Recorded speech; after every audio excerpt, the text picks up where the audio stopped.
पनवेल, नवी मुंबई, रायगड परिसरातील बातम्या पाहण्यासाठी आमच्या मी साक्षीदार या यूट्यूब चॅनलला सबस्क्राईब करा.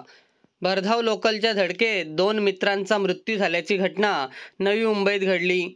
रेल्वे रुळालगत भांडण करत असलेल्या तिघा मित्रांपैकी दोघांनी रेल्वे रुळ ओलांडून पळून जाण्याचा प्रयत्न केला असता लोकलच्या धडकेत या दोघांचा जागीच मृत्यू झाल्याची घटना रविवारी ऐरोली आणि दिघा रेल्वे स्थानकादरम्यान घडली.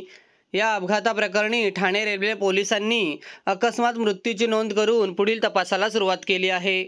सागर संजीव सोनवणे आणि सचिन छबुराव रोकडे अशी मृतांची नावे असून हे दोघे ऐरोली नाका परिसरात राहत होते. नरेश बाबूराव सोनवणे यांच्यासोबत सागर व सचिन याचे ऐरोली व दिघा गाव या रेल्वे स्थानकादरम्यान रेल्वे रुळाजवळ रविवारी सायंकाळी 5 वाजण्याच्या सुमारास भांडण सुरू होते. या भांडणादरम्यान नरेश दोघांना मारण्यासाठी त्यांच्या मागे धावला असता सागर आणि सचिन या दोघांनी त्याच्यापासून दूर पळ काढत रेल्वे रुळ ओलांडून जाण्याचा प्रयत्न केला. मात्र याच वेळी ठाण्याच्या दिशेने जाणाऱ्या लोकलची धडक सागर आणि सचिन यांना बसली. यामध्ये दोघांचाही मृत्यू झाला. या प्रकरणी पोलिसांनी पुढील तपासाला सुरुवात केली आहे.